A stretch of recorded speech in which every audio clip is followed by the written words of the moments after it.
Hi, welcome to my second video in my six-part series, the 6 Principles of the Abolitionist Approach to Animal Rights. I'm your host, Elizabeth Collins, sometimes known as Francionista. So I'm just going to go right into the second principle. It refers to Principle 1, so I'm going to read Principle 1 again and then go into the second principle. So if you remember from my last video, Principle 1 is the abolitionist approach to animal rights maintains that all sentient beings, humans or non-humans, have one right, the basic right not to be treated as the property of others. So Principle 2 is as follows. Our recognition of the one basic right means that we must abolish, not merely regulate, institutionalized animal exploitation, because it assumes that animals are the property of humans. So what does that mean? I touched a bit upon it in my first video. If we recognize that we have no right to have slavery of sentient beings, and Principle 1 is that we recognize that, then it goes without saying, it's a natural progression that we must abolish what does it say? And not merely regulate institutionalized exploitation or slavery. So that is the key of activism that we engage in. I spoke about that in my first video on the 6 principles. So as abolitionists, and I wish everyone was an abolitionist, that means that we work towards abolition, abolishing the slavery, abolishing the property status of animals. That is the first step of our activism, and the most basic way for us to do that is for people to become vegan, because vegans don't use animals as property.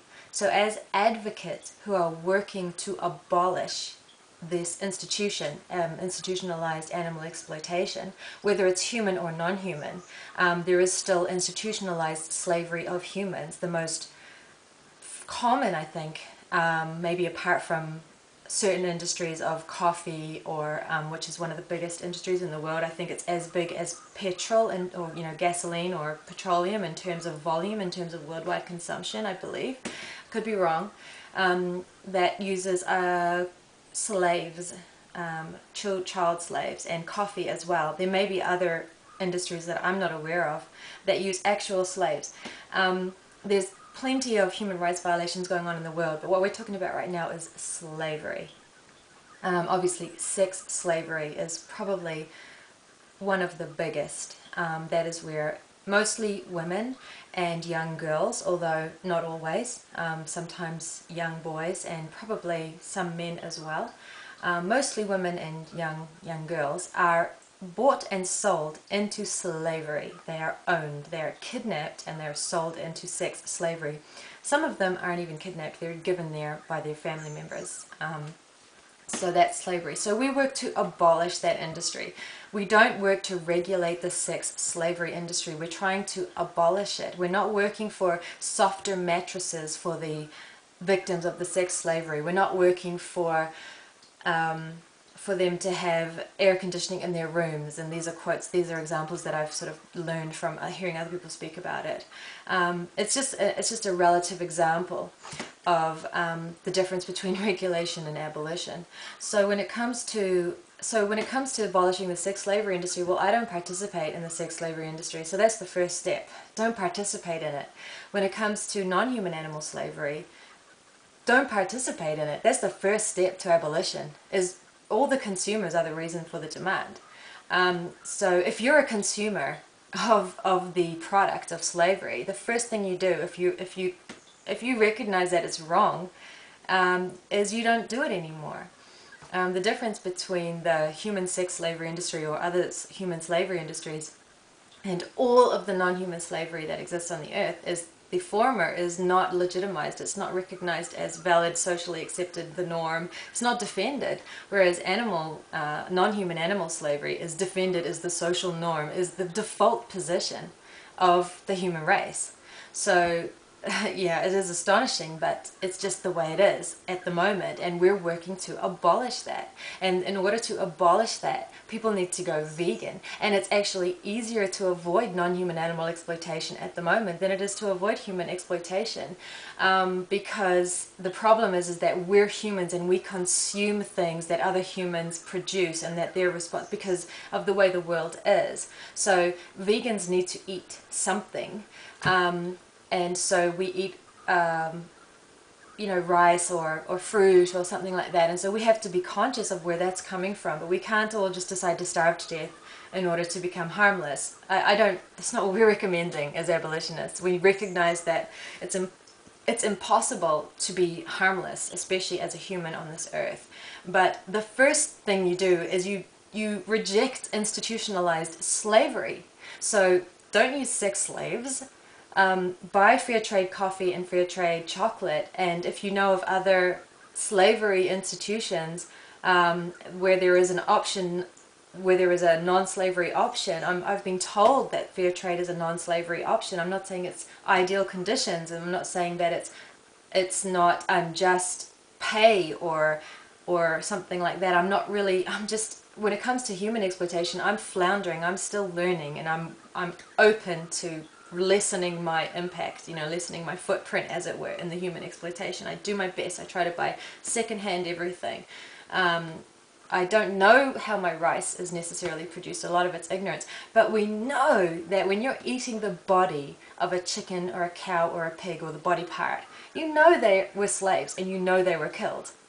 They were slaughtered in order for you to eat their body parts when you're wearing their skin. So the first step is to be vegan, and as an educator, the first step is to educate people to be vegan. It's really common sense. It's really commonsensical, isn't it? If you want abolition, educate for abolition. You know, fight for abolition, speak out for abolition. So that's why veganism is the moral baseline of the abolitionist approach to animal rights, which the 6 principles clearly outline, and this is principle 2, which is that we must seek to abolish and not merely regulate.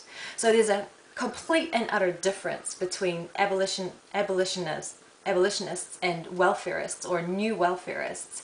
If you want to learn about the ideology of new welfarism, read Rain Without Thunder, The Ideology of the Animal Rights Movement by Gary Francione. Obviously these 6 principles were written by Gary Francione. This is his theory that we're basing this on, and I'm very grateful for it. So I will put a link to that book. There's a later version, well, not necessarily a later version, but that book was written in, I think it was 95, don't quote me on that, maybe it was 96, and I mean, obviously that's a long time ago, and back then people were still using the word vegetarian more commonly to mean vegan, whereas now we reject that because we recognize that as problematic. So he's done an updated book sort of on that theme, opposing new welfarism specifically. Well, that's how I put it, and it's called The Animal Rights Debate, Abolition versus Regulation, and it was co-authored with Robert Garner, who is a new welfarist or a regulationist. It's the same thing, and it's a very interesting book. But I recommend reading Rain Without Thunder for the historical context and just to see what was going on, and then you can read the latest book, Animal Rights Debate.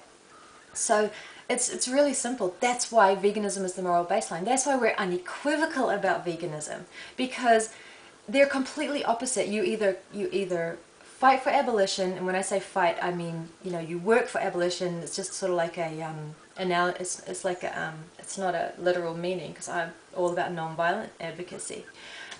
Or you work for regulation. They are an opposite to each other.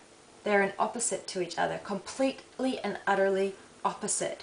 Because if you're working for regulation, that means that you are condoning and explicitly endorsing the use of the slaves. You're only concentrating on how they're treated. You can't do both at once. You can't, because they're opposite to each other. If you're working for regulation, you're perpetuating the idea that animals, non-human animals, are here for us to use. The problem is how we treat them. And the worst thing is that you're making people feel better about using them, because you're giving them this illusion of humane treatment, and you're giving them the approval of the supposed animal rights movement. That's why we are totally separate from the existing animal movement. The abolitionist movement is a new movement. It's all about abolition. And it's just vegan education, because veganism is abolition. That's why on Gary Francione's website it says the abolitionist approach to animal rights, and abolition means veganism. Makes sense, doesn't it? Because vegans don't participate in the non-human animal exploitation. They have abolished it from their lives. They have abolished their participation in it 100%, no compromise. They don't take part in slavery. So I hope that made sense. There's all kinds of questions that people have. There's all kinds of myths about what that means, and I'll go into those in my later videos. Right now I just want to concentrate on the basic fundamentals of the 6 principles as I understand them. This is obviously, I've spent a couple of years learning about them and really thinking about them and putting them into practice. And I'm just one person. The best place to go to is the source. Go to Gary Francione's website, abolitionistapproach.com. Read his books. Read the animal rights debate, abolition versus regulation. But first read Rain Without Thunder.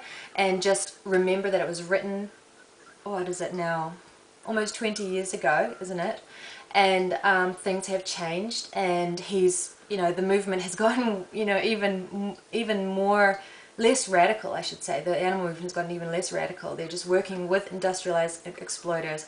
And I also recommend the latest article by The Onion, and I'm going to post a link. The Onion is a satirical magazine, satirical paper, and they generally make fun of life, but this is probably the most truthful article I've ever read in The Onion. And it's about, it says, we raise our cows humanely and then we hang them upside down and we slash their throats. It's actually not funny because it's actually true, but that's what satire is, isn't it, really? It is really based in truth. So I'm going to post a link to that, because that, it's just really sad that a satirical newspaper is more honest about what's going on than the so-called legitimized animal movement, which is supposed to be the global voice for animals and which has the support of the overwhelming amount of vegans on the planet. And that's why the abolitionists, we're really working hard to dismantle the ideology and turn people on to abolition and get people going, because I can't do it alone. I'm one person. We need every vegan to be advocating for veganism, educating others about veganism. That's where it begins. It begins with us, because somebody took the time to educate us. So, we're going to go more into vegan education, and I recommend a podcast that I'm doing with my friend Renata Peters, and it's called Vegan Education Radio, where we really want to explain to people what vegan education is, because most of the people who are talking in a bad way about vegan education, or I can't think of the word, but who are like putting vegan education down, they're not doing vegan education. They're saying all these myths. They're saying like it's all or nothing, which is so not true. You wouldn't say that about the abolition of slavery. Oh, well, the abolitionists of human race-based slavery, they wanted all or nothing. It just doesn't even apply. We're talking about injustice here. It's not all or nothing. It's just, the goal is this. People will get there. We can't force anyone to do anything, but we can be responsible for what we're doing. So it's not all or nothing. That doesn't even apply. That drives me nuts. And another myth about vegan education, about educating people unequivocally about veganism without going into humane meat or fair, free range, which is such a lie, or without trying to educate people about vegetarian first, or like a baby step. Another lie about vegan education that's told by the people who aren't doing it is that it's, we expect everyone to go vegan overnight. We expect the world to go vegan overnight. No, we do not. And, we wouldn't turn around and say to people, well, people aren't going to start eating allegedly humane meat overnight. It's just, it doesn't even apply. These arguments, they're not even arguments. They're just these, I don't even understand where they came from. It makes no sense to me, but I'm here to address those. But anyway, we'll concentrate on the 6 principles for now. So that was principle 2. I hope it made sense. Please go to the links if you're interested. If you have any questions, leave a comment. I'll try to read comments, or you can email me through, I guess you can email me through YouTube, or there's a website, nzvegan.com, and there's an email address for nzvegan.com, so you can email me through there if you have any questions, and I'll try to address the questions in videos. I'd really like to have questions if there are any legitimate questions. If you just write to me and say, you know, the world's not going to go vegan overnight, then I'm actually going to ignore it, but I will address it in general. No, I won't ignore your question in particular, but I'm just going to address this myth in another video. Okay, well, thanks for watching, and go vegan and educate others and adopt and foster non-human animals if you can. Bye for now.